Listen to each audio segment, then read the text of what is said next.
What is up, everybody? It's me, Yemmy the Ferret here with another episode of YemmyCast, a video game podcast on SoundCloud, Spotify, iTunes, and YouTube. How y'all doing today? Thank you so much for showing up to the premiere. If you're here for the premiere at 4 p.m. Eastern Time on Wednesday, thank you so much. Cheers to you, mate. If you're here during the replay, whatever, doesn't matter to me. Thank you for listening, no matter what platform you're listening on. The podcast also has a weekend podcast as well on Sunday at 9:30 a.m. that premieres. It's available the same day on all platforms. So if you miss it, or if you're driving around and you don't want to use YouTube, there it is. It's on Spotify, it's on iTunes, it's on SoundCloud. Thank you so much for showing up. I appreciate it so much. I don't know about you guys, but I've had Backstreet Boys stuck in my head this entire week for some reason, and it just won't get out of my head. So I may spew some lyrics from Backstreet Boys while talking today. But you know, you'll know it when you hear it. But anyways, thank you for listening, watching, whatever you're doing. I appreciate you as always.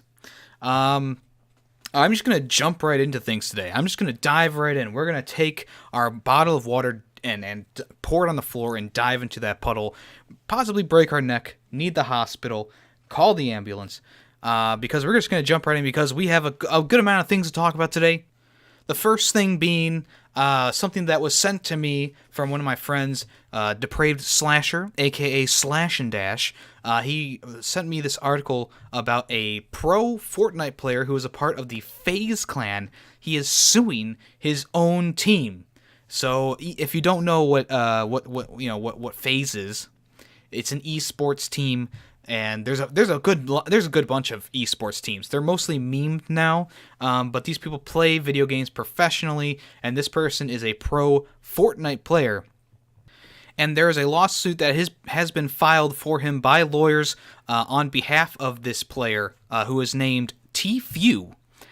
He claims that the organization is taking 80% of revenue from his sponsorship deals while also unilaterally, that's a big word, denying potential offers, thereby limiting his earnings potentially illegally under the Californian law. So Tfue is one of the most watched Fortnite players on YouTube. Over the past 3 days, he's acquired over 11 million viewer hours, according to Twitch metrics. The lawyers filed the lawsuit against FaZe Clan, arguing they are operating as a talent agency that is unlicensed by the state's Labor Commission. Tfue also claims he has been prevented from entering into deals with companies such as video game peripheral company HyperX that compete with the existing FaZe Clan sponsors. Now, that right there, no one wants their one of their biggest players to go with a competitor. I don't know about that. Sure, he should be able to get a HyperX deal, but still, I think that kind of looks bad on his part, saying he wants to go with a competitor's sponsorship rather than a FaZe Clan sponsor, but that's besides the point.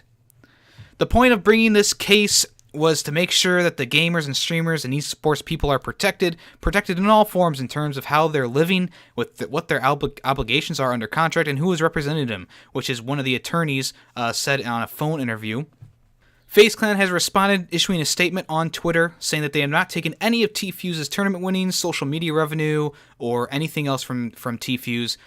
Their total revenue from him has been $60,000, while he's earned millions. The post did not address the brand deals, but this is what the picture that FaZe Clan put out shows or reads. So it says, "We're shocked and disappointed to see news of Tfue's press article and lawsuit. Over the course of our partnership with him, which began in April of 2018, FaZe Clan has collected $0 in tournament winnings, $0 in Twitch revenue, $0 in YouTube revenue, $0 from any social platform. In fact, we have only collected a total of $60,000 from our partnership, while Tfue has earned millions as a member of FaZe Clan.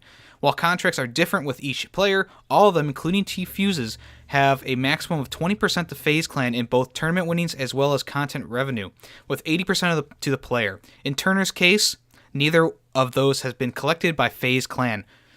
They're hoping that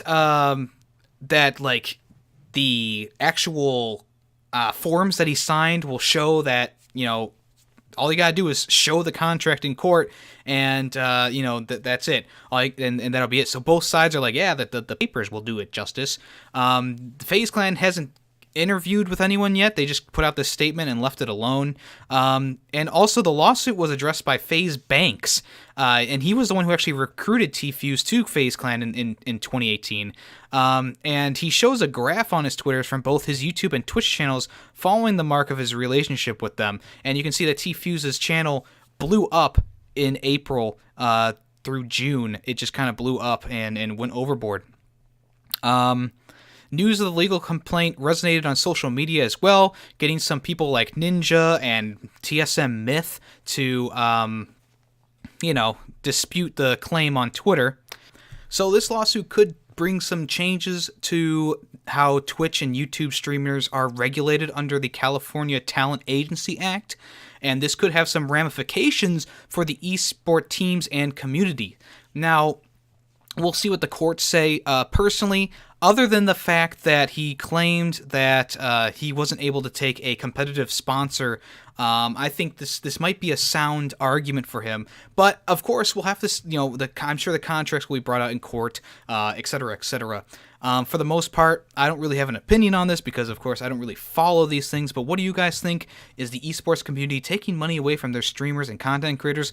I don't know. FaZe Clan doesn't think so. They put out their statement here. But of course, just like every other bit of drama and legal matter, we need to wait for the real answers. The real answers, not just the speculation. And speaking of speculation, there's a rumor that next year's Call of Duty will be developed by Treyarch, and Black Ops 5 is going to be the game, and it's going to be set in the Cold War.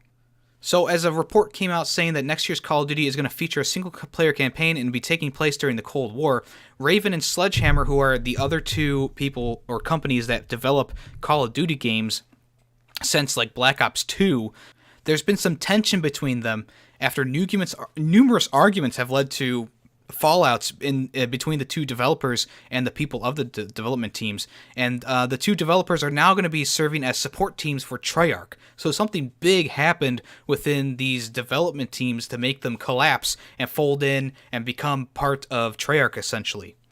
Furthermore, the next Call of Duty is set to have a single-player campaign, take place during the Cold War, and Raven and Sledgehammer are going to be putting a huge amount of time and effort into the single-player project, but now Treyarch is the creative lead after this shakeup.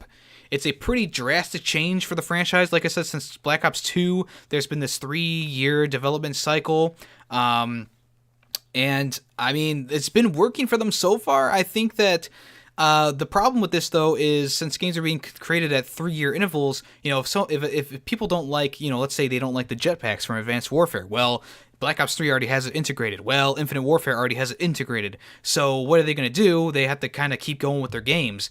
And who knows if they scrapped other Call of Duty games, if they scrapped Modern Warfare 4, if they scrapped Advanced Warfare 2, who knows? But now they're all going to be working under the same development studio, which is kind of scary because Treyarch games have kind of been lesser in quality. Black Ops 3 I thought was not good. Black Ops 4 I thought was not that great. So who knows what this means for the future, but it looks like Black Ops 5 will be releasing sooner than we think, and it will possibly be cross-buy between PS4 and PS5 if it does come out this or next year. I've been asking for a Modern Warfare 4 for a while. A lot of people have been asking for a Modern Warfare 4, and this was Infinity Ward and Raven Studios' time to do, another game. But it seems like things have taken a little bit of a sideways turn. I don't know. I don't know what else to say about this. It's just very concerning to me. I look at Treyarch and I go, okay, bad game after bad game. Black Ops 1 was fine. Black Ops 2 was fine. But after that, it's like, boom, boom, we got 2 bad games in a row. I look at the Raven Studios and Infinity Ward's games. We got Modern Warfare 3, which was fine, which is great. Then we got Ghost, which was lackluster. Then we got Infinite Warfare, which was like, oh, wow, what am I playing here? It was okay, but it was not that great. And then they tanked it. Advanced, and with Sledgehammer games, we had Advanced Warfare and Call of Duty World War II. Call of Duty World War II is a great game. Advanced Warfare, not so much. But we'll see where this leads into the future of Call of Duty. I mean, Call of Duty's been around for a long, long, long time. Treyarch's been a part of the development team for a long, long, long time as well. I think they started with Call of Duty 3, which was not a good one. It incorporated motion controls, and it was just overall just a bad experience. But, you know, I think that I don't know. I don't even know what to think. I think of the name Treyarch, and all I think about is just the recent games they've made, and I think about Call of Duty 3, and I'm like, I don't know about this. But I don't know. I've been a fan of Call of Duty for a long time now. Since the first game, I used to play it on the PC with my friend. Shout out to Nick. We used to play Call of Duty 1 and the United Offense expansion pack almost daily. We didn't even play Call of Duty 2 until years after, or a while after its release. We were just playing, Call of Duty, Finest Hour, United Offense, just playing those games for so long before finally we moved into like Call of Duty 3 and stuff like that. And I don't know. I don't know anymore because the games have been so mediocre recently. Call of Duty World War II was a breath of fresh air for me. I really enjoyed that game up until it's the end of its life cycle. And it's just, Call of Duty games have just been so lackluster lately. Infinite Warfare, Black Ops 4, Black Ops 3, Advanced Warfare, Ghosts. I mean, everything after the Modern Warfare trilogy has just kind of gone downhill, and it's kind of sad because I've been a fan of Call of Duty for a long time. I've been playing their games for a long time. I buy them every time they come out. I usually have been buying the season passes, but for the last 3 games, no, I haven't bought a season pass. I bought World War II's DLC when it came out, just because I didn't know if I was going to be playing the game all the way through the year. Same thing with, I think it was Modern Warfare 3 I did the same thing with, because I didn't know if I was going to be playing that game the whole year round. I ended up buying the Season Pass for that one. Black Ops 2 I did buy the Season Pass for, but after that, I don't think I bought the Season Pass for any other Call of Duty games since then. And I guess that kind of goes to show something, because the DLC has kind of been getting weaker. They've been focusing more on the zombies element, and even though it's still fine, it's still a mediocre part of all the games. It definitely has not been as good as it could have been. Like Black Ops 2, I think, was the last time that zombies was fun to me. And even though I did enjoy the base map on Infinite Warfare, it's not the same. They focus too much on these Easter eggs and the secrets and the gizmos and the gadgets, and it's not like a survival game anymore. It's more of a we have fun, these quirky characters, blah blah blah. I will say this, the Titanic take on things was fun. Many times you can just go to the edge of the ship and do the Jack and whatever faces thing, and have a lot of fun with that. But for the most part, hasn't been that great. So hopefully this is a good thing, but it could be a bad thing because they're all kind of folding in onto the developer that I didn't think was as strong as the other ones. But that's just my opinion. That's just one ferret's opinion. One ferret wearing a banana shirt's opinion. Okay. Call of Duty, more like Call of. Oh wait, I was gonna say Call of Duty, more like Call of Duty. But that's not as good. That's not as good. Treyarch, more like fucking sucks.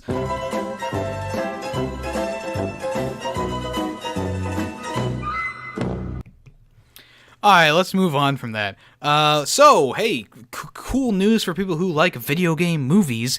Mortal Kombat movie reboot has secured a release date, and it is coming in 2021. It's supposed to be released on the 5th of March, 2021. It's been sort of in the works since 2016, and the film was really only confirmed last week. And the news has been revealed that the film will be shot in South Australia between September and December, and is being led by Malaysian-born Australian producer James Wan, who did Saw, Furious 7, and Aquaman. I guess that's kind of good. He's definitely flashy. If you've seen Aquaman, definitely a lot of great special effects in that, and just all out crazy scenes. Of course, the original Saw movie is a classic. Can't knock that. Very little is known right now about this reboot of the movie franchise. So we'll wait for more information to unfold. But could this be coming around because Detective Pikachu is doing so well? I don't know.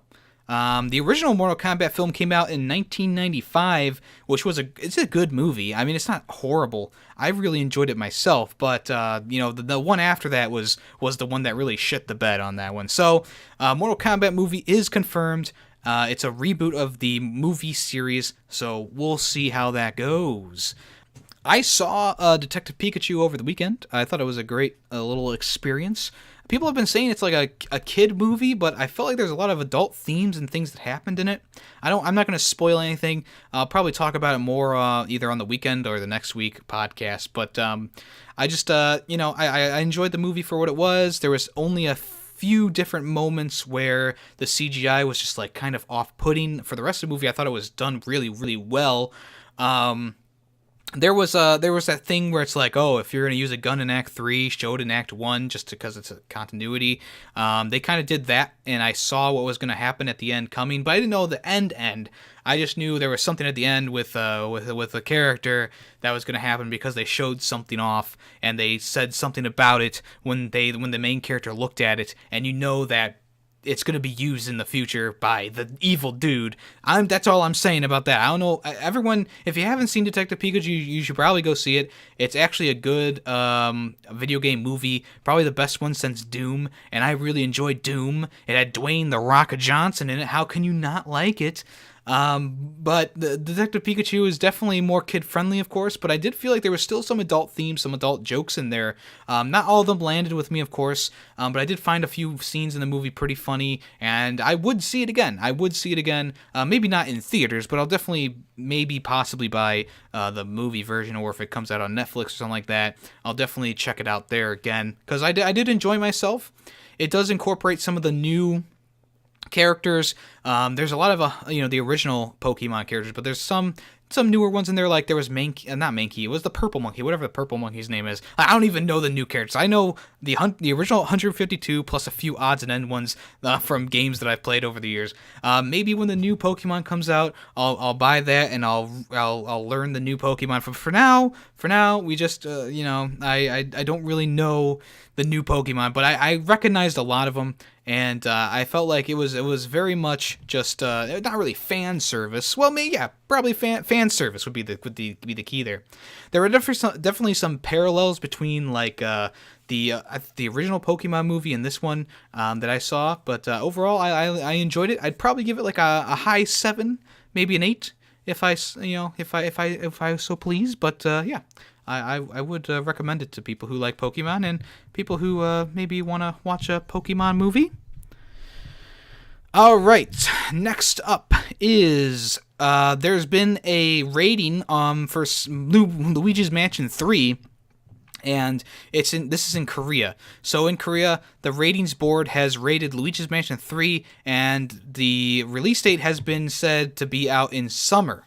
Now, because of all the other things going on right now with Smash Brothers, Mario Maker, and Animal Crossing, Luigi's Mansion has kind of been pushed under the rug right now. But because the game rating administration in South Korea has set a rating for the game, we can only guess that the game is on track to be shown at E3 2019 and possibly be released this year.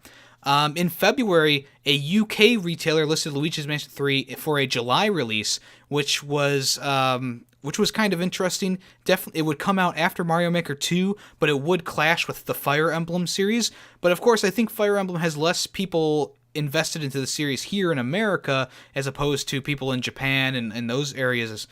So maybe it would be a good time to release Luigi's Mansion, especially because not as many people like Fire Emblem in America. But who am I? Who am I to say?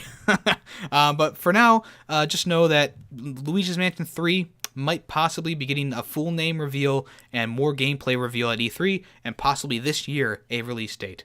But we will have to see. EarthWorm Jim 1 and 2 is getting an SNES reprint courtesy of I Am 8-Bit.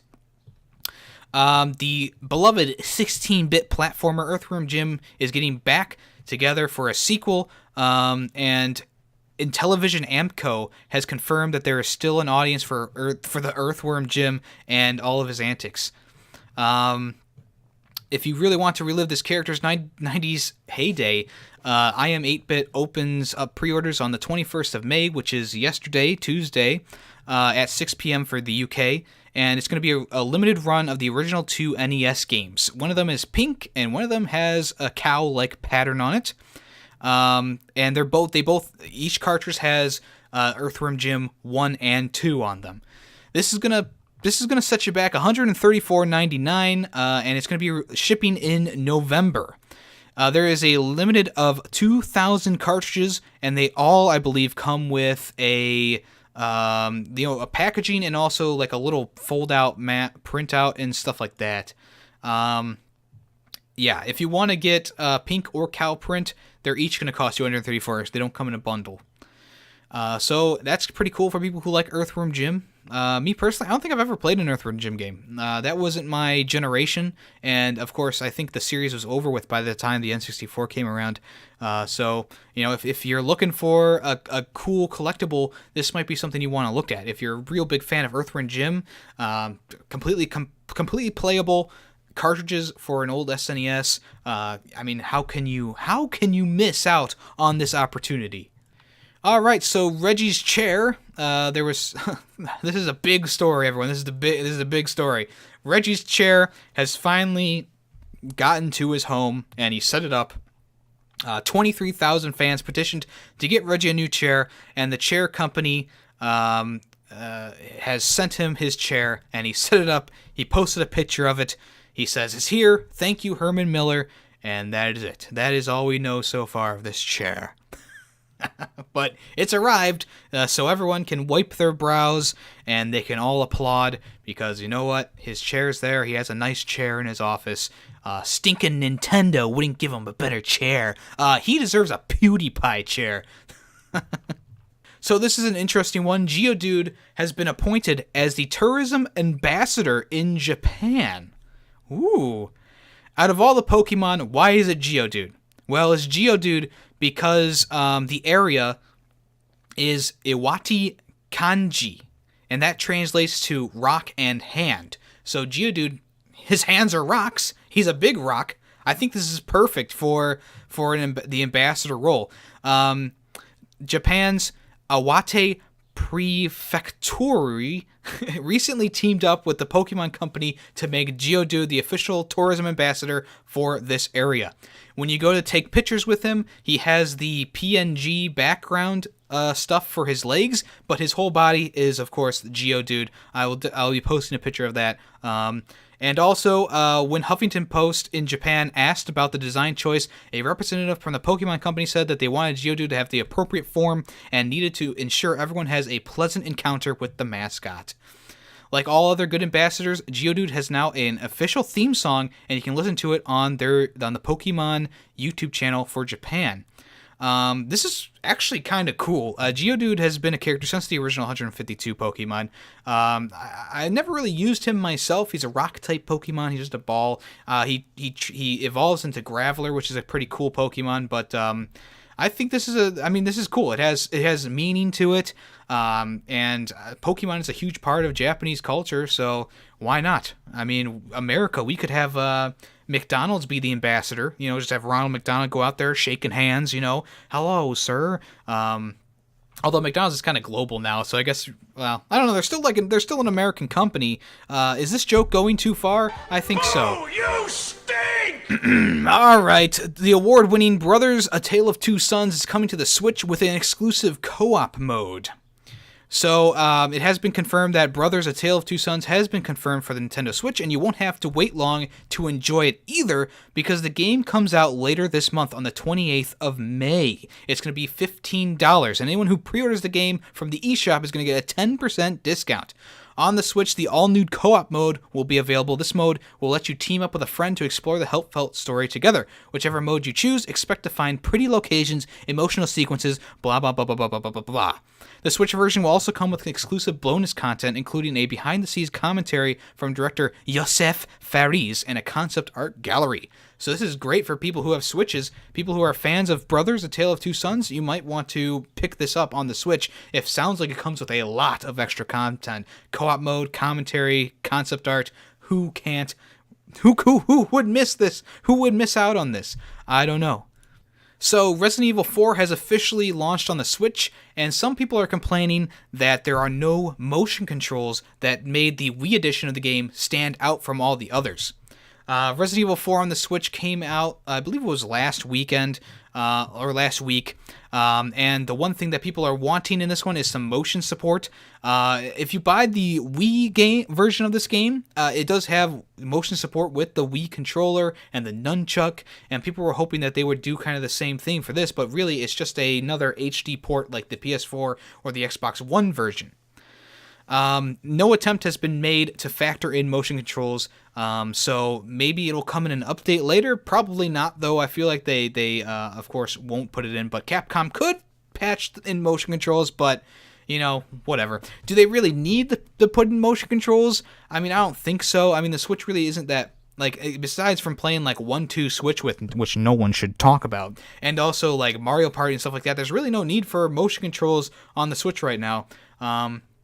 I think a lot of people are more enjoying, like, just using the controls on the Switch itself. You know, Mario Odyssey, of course, the one thing that I knock it for is you have to use the motion controls to do certain moves, and that just doesn't fly with me, especially if you're using it in handheld mode. You run the risk of dropping or damaging your console, so, you know, whatever. And more Resident Evil news. Somehow, Resident Evil 6 has gotten 9 million sales. Of course, this is not everyone's favorite franchise or Resident Evil game. A lot of people hate this one. It's a multi-campaign, multi-tiered game with a lot of characters returning for this game, like Leon and Claire. And don't forget about that really, really great character named Agent. So Resident Evil 6 has topped over 9 million sales as of the 31st of March, 2019. 7.3 million sales across the PS3 and Xbox 360, with 1.7 million sales across the PS4 and Xbox One with the HD re-release. The game is quickly closing in on the 10 million copies, almost out of the nowhere. It's actually, Resident Evil 5 has been the top selling with a total of 9.4 million copies, and it's almost getting to that, and it's also it's already outsold Resident Evil 7, which has 6.4 million units sold to customers. So yeah, that's pretty crazy. Resident Evil 6 is one of those games that I couldn't get through myself. I was very bored while playing it. I didn't like the game, and a lot of stuff was weird about it.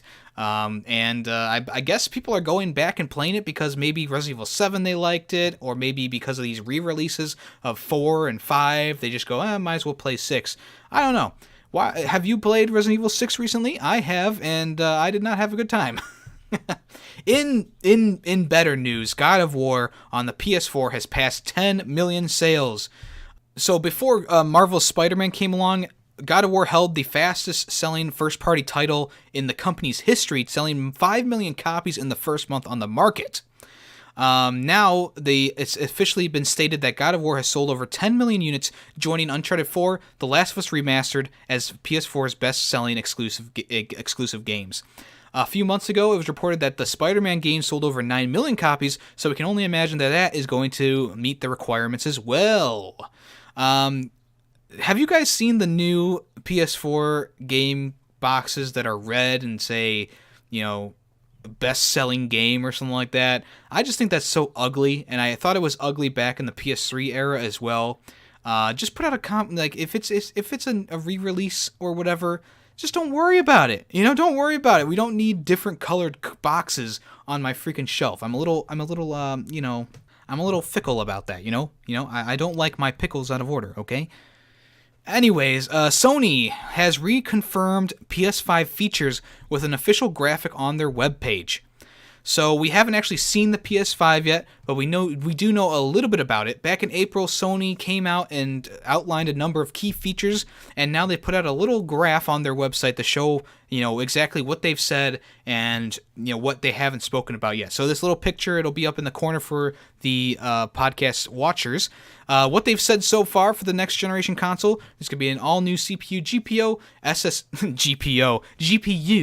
and SSD, a solid-state hard drive, backwards compatibility, ray tracing, 8K support, disc support, and 3D audio. What they haven't spoken about yet has been the date, the price, what games are going to launch on it, the user experience as a whole, and the country rollout, which means where they're going to be shipping the device first. So this is good for people who still are questioning what they've said and what they haven't said, because there are a lot of rumors out there floating around which can confuse people a little bit. So this is nice that they've done this and put it, an actual statement out on their website. So the Game of Thrones author might really be teaming up with Dark Souls and From Software.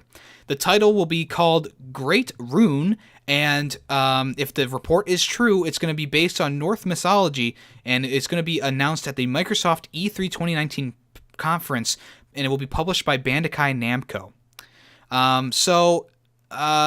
George R.R. Martin, who is the creator of Game of Thrones, he wrote the books for them. He also has a blog.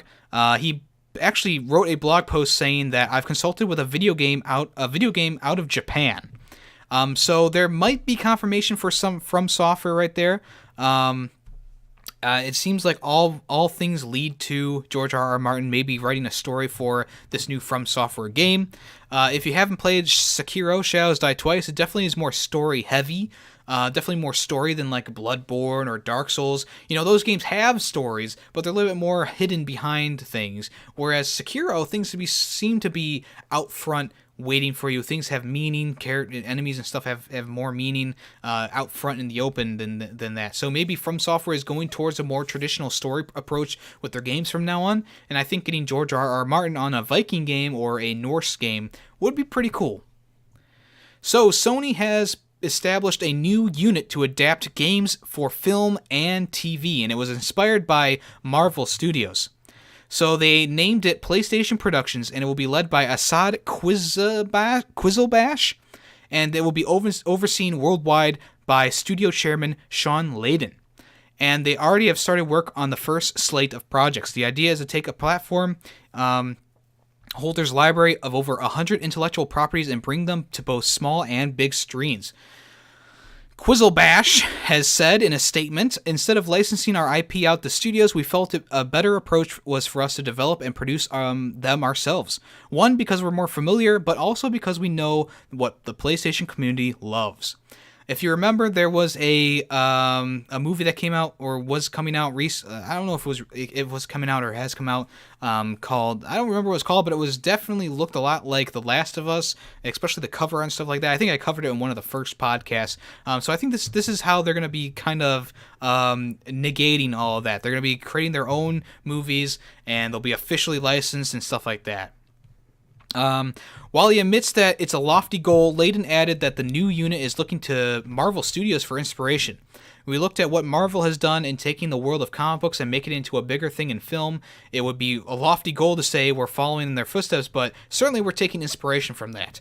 So that's kind of interesting. Maybe God of War, Last of Us, Uncharted, maybe they're all connected somehow. That'd be pretty freaking weird.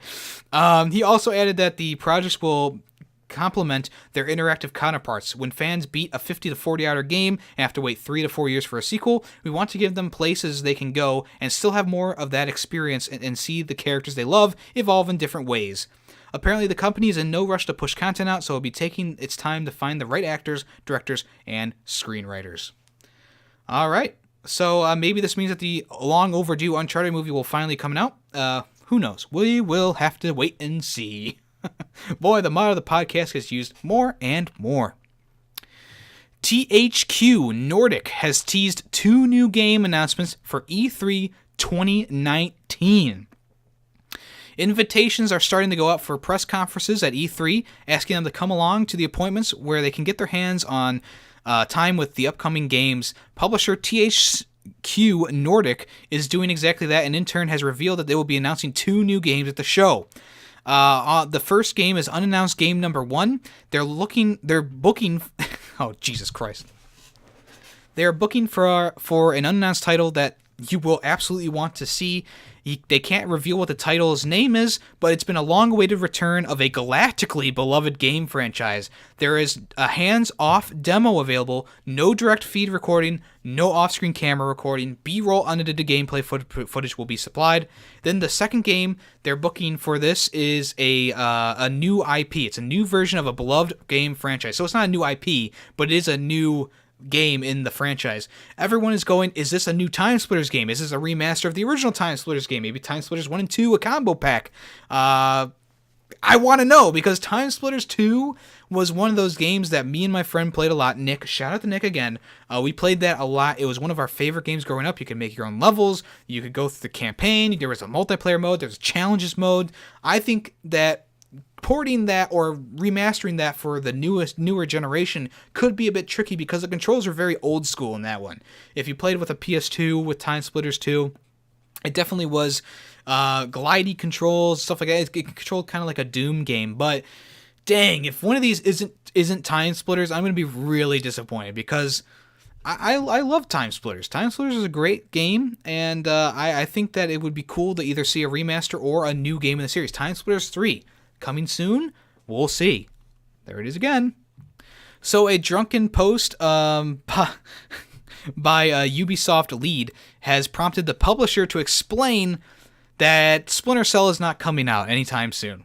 So there was a drunken tweet done by Jillian Garrity, lots of hashtags and ats, and he said that he's working on the next Splinter Cell with Dan Haynow and Ram Kamor in Lyon. I don't know what exactly that means. I think Lyon is a city or something like that. They can't wait for E3. There's going to be a crossover with The Crew 2, and they're only missing Ghost Recon and Rainbow Six, but on the way, Far Cry 4 Honor, Division, Rainbow Six, and Ghost Recon. So he was drunk. He posted this probably as a joke, and it lit the internet on fire, as everyone likes to say. People have been really hoping for a new Splinter Cell game. Me myself, personally, I have too. It was a great counter to like Metal Gear Solid. It was more accessible for the plebs like me. But the company has come out with a statement saying, Ubisoft has come out with a statement saying, Julian was obviously joking, as Julian likes to do. It looks like our creative directors are having fun right now. We do not have any announcements to make at this time. So obviously this is disappointing for a lot of people, and I think he's going to regret putting this tweet out. It's still up, and people are still talking about it. Lyon, France. Sorry, Lyon, France. So they were at a party in France. Okay, that makes a little bit more sense to me now.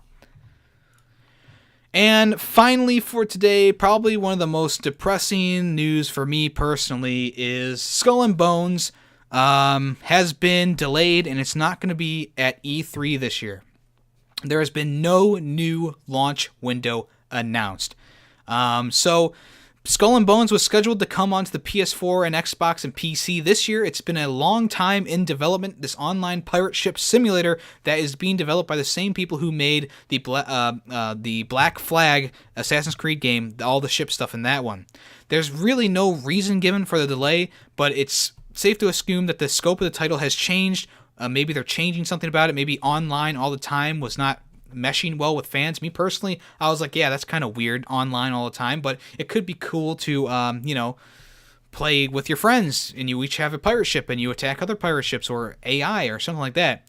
So the tweet put out by Skull and Bones Twitter, they're saying, we're going to batten down the hatches and push back on the game's arrival. This is challenging news for us all, but it's what is needed to make Skull and Bones as awesome as it can be. Our focus remains on quality first, and we're grateful for your undying support. Skull and crossbones emoji, crossed swords emoji. Ooh.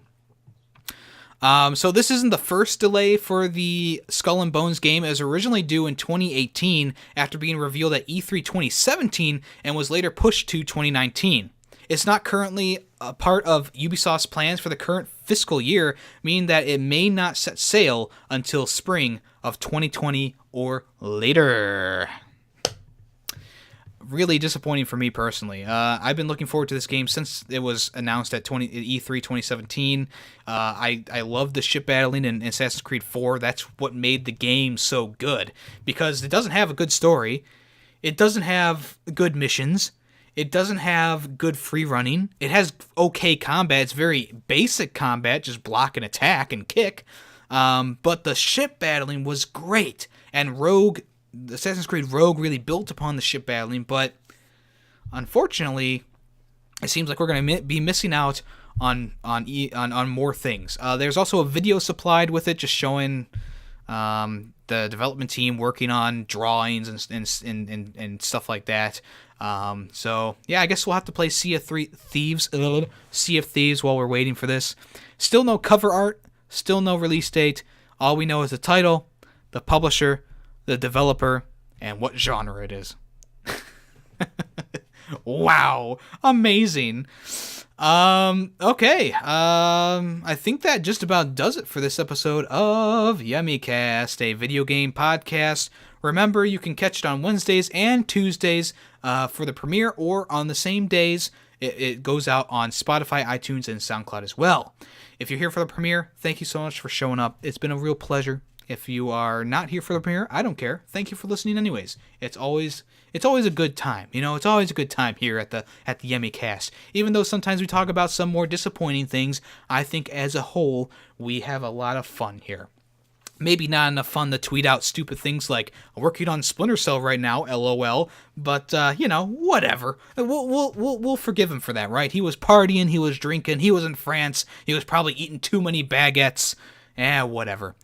Alright, well, that's going to do it for me. Thank you so much for showing up once again, and I hope to see you guys in the next episode. I am Yemmy the Ferret, and this has been YemmyCast, a video game podcast.